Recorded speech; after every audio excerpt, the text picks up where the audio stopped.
কট্টর ভারত বিরোধী বলে পরিচিত সুজানা অরুন্ধতী রায়ের বিরুদ্ধে দিল্লির লেফটেন্যান্ট গভর্নর সরাসরি আনলফুল অ্যাক্টিভিটিস প্রিভেনশন অ্যাক্ট বা ইউএপিএ ধারায় অভিযোগ এনেছেন। নতুন দিল্লির এলটিজি অডিটোরিয়ামে 2010 সালে আজাদি দ্য অনলি ওয়ে শিরোনামে আয়োজিত এক সেমিনারে তার বক্তব্যে সুজানা অরুন্ধতী দেশের সার্বভৌমত্ব বিরোধী এবং উস্কানিমূলক বক্তব্য রেখেছিলেন বলে অভিযোগ। সুজানা অরুন্ধতী রায় প্রসঙ্গে ভিএসকে দেওয়া এক সাক্ষাৎকারে প্রখ্যাত জাতীয়তাবাদী লেখক রজতকান্তি দাস বললেন, কিসের জন্য আমি ওনাকে একজন বিদেশি এজেন্ট বলে মনে করি তা আমি অতি সংক্ষেপে ব্যক্ত করব। আপনারা তার যে তথ্যপাতি ইন্টারনেট থেকে সার্চ করে দেখতে পারেন। আমাদের সঙ্গে অরুন্ধতী রায়ের যে পরিচয় ঘটল বা ওনার নাম আমরা জানতে পারলাম যখন তিনি 1997-এ গড অফ স্মল থিংস উপন্যাসের জন্য বুকার পুরস্কার পেয়েছেন। এর আগে আমরা ওনার নাম জানতাম না বা উনি কোনো সেলিব্রিটি ছিলেন না। অরুন্ধতী রায়ের জন্ম শিলংয়ে, আমার জন্ম শিলংয়ে। তো আমরা বলতে গেলে আমরা দুজন একই শহরে আমরা জন্মেছি। জাতিতে বা ধর্মীয়ভাবে উনি হলেন খ্রিস্টান। পুরো নামটা হলো সুজানা অরুন্ধতী রায়। তো বুকার পুরস্কার পাওয়ার পর আমরা যেটা লক্ষ্য করলাম সেটা হলো যে উনি জেএনইউতে যাতায়াত করতে শুরু করলেন এবং ওখানে মার্ক্সবাদী সংগঠনের সঙ্গে বা মাওবাদী প্রচার শুরু করে দিলেন জেএনইউর ছাত্রছাত্রীদের মাধ্যমে। এবং আমি এই জিনিসটা খবর পেয়েছিলাম একজন জেএনইউ এর একটা ছাত্রী অ্যাকচুয়ালি, সে আমার বন্ধুর বোন। সে আমাকে বলেছিল, সে জেএনইউতে সোশিয়োলজি নিয়ে পড়াশোনা করে, তো সে আমাকে বলেছিল যে আমাদের এখানে অরুন্ধতী রায় পাই আসেন এবং ছাত্রদের সঙ্গে বসে উনি। তো আমি দেখলাম যে সেই মেয়েটা অরুন্ধতী রায়ের খুব একজন ভক্ত হয়ে গেছে এবং সে একজন মাওবাদী হয়ে গেছে। সেই মেয়েটা বর্তমানে আমার বন্ধুর বোন, বর্তমানে সে দিল্লি একটা কলেজের প্রফেসর। সে আবার পরে একদিন আমাকে বলেছে অরুন্ধতী রায় তো হলো সিআইএর এজেন্ট। সেই বলেছে যে অরুন্ধতী রায়ের এত ভক্ত ছিল, আমার সঙ্গে তর্ক বিতর্ক করেছে, মাওবাদ নিয়ে তর্ক করেছে, মাঝবাদ নিয়ে তর্ক করেছে, ল্যান্ডিবাদ নিয়ে তর্ক করেছে। রাতে একদিন তো রাত 2টো পর্যন্ত আমাদের মধ্যে তর্ক বিতর্ক হয়েছে। তা সত্ত্বেও সেই মেয়েটাই আবার একদিন আমাকে বললো যে অরুন্ধতী রায় তো হলেন সিআইএর এজেন্ট। তারপরে আমি দেখলাম যে উনি সত্যি সত্যি, প্রথমত দেখেন উনি হলেন মাওবাদী, আর ভারতের মাওবাদী আর চীনের মাওবাদীর মধ্যে কিন্তু একটা বড় রকমের পার্থক্য আছে। ভারতের মাওবাদীরা হলেন প্রো ইসলামিস্ট, অথবা বলতে পারেন ভারতীয় মাওবাদীরা ইসলামিস্ট। আমি তো আজ পর্যন্ত একজন ভারতীয় মাওবাদীকে ইসলামিস্ট ছাড়া অন্য কিছু আমি এখন পর্যন্ত দেখি নাই। আর চীনের মাওবাদীরা কিন্তু অ্যান্টি ইসলামিস্ট।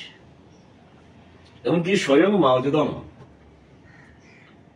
চীনে সিনজিয়াং যে প্রান্ত আছে পশ্চিম চীনে, সেখানে তিনি মাও জেদং নিজেই চেয়েছিলেন এই সিনজিয়াং অঞ্চলে যে উইঘুর মুসলিমরা আছে, সুন্নি মুসলমান, তাদেরকে সংখ্যালঘুতে পরিণত করার এবং এখানে হাংদের বসিয়ে ধীরে ধীরে হাওয়ানদের মানে এখানে বসতি করিয়ে দিয়ে ধীরে ধীরে ওদেরকে উইঘুরদের সংখ্যালঘু করে দেওয়ার প্ল্যান কিন্তু প্রথম স্বয়ং মাও জেদুং করেছিলেন এবং তিনি সফল হয়েছিলেন।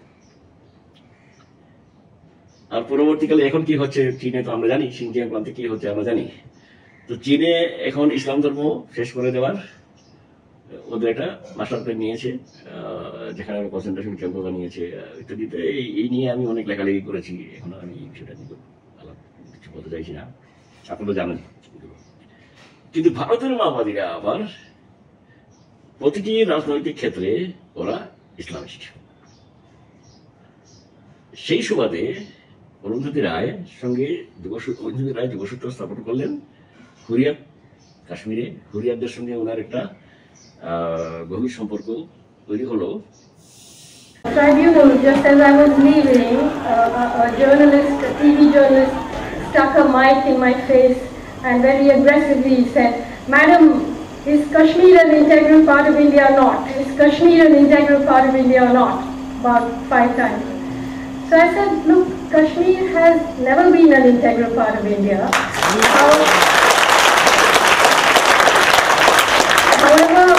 However aggressively and however often you want to ask me that, even the Indian government has accepted in the UN that it's not an integral part of India.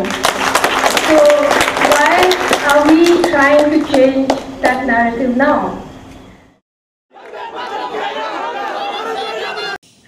হুরিয়াত মেলাদের সঙ্গে ওনার ফটোগ্রাফ পাওয়া যায় এবং উনি প্রচার করতে শুরু করলেন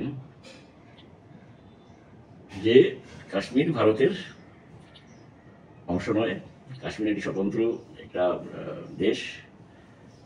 যদিও আমরা জানি ঐতিহাসিক দিক থেকে যদি আমরা দেখি, 1000 বছরের ইতিহাস যদি আমরা দেখি, তাহলে কাশ্মীরি ভ্যালি ছিল পুরোপুরি একটা হিন্দু একটা সমাজ, মন্দির টন্দির এখানে সবই ছিল। এবং ভারতের সঙ্গে কাশ্মীরের সম্পর্ক আজ থেকে নয়, পাকিস্তান তো সেদিন হয়েছে, অনেক দিন ধরে কাশ্মীরের সঙ্গে ভারতের সম্পর্ক রয়েছে। উনি এতটা ইতিহাস জানেন কিনা উনিই জানেন, যাই হোক কাশ্মীর ভারতের অভিন্ন অঙ্গ এটা আমরা জানি। এবং উনি কাশ্মীরকে ভারত থেকে বিচ্ছিন্ন করার জন্য বিভিন্ন জায়গায় গিয়ে ভাষণ দিতেন, বিদেশে গিয়েও উনি এটা প্রচার চালাতেন।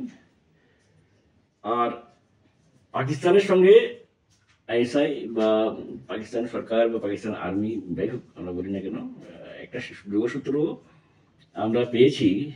ঠিক আমি কি করে এটা আমার মনে হলো যে উনি আইএসআই এর এজেন্ট, সেটা আমি বলবো।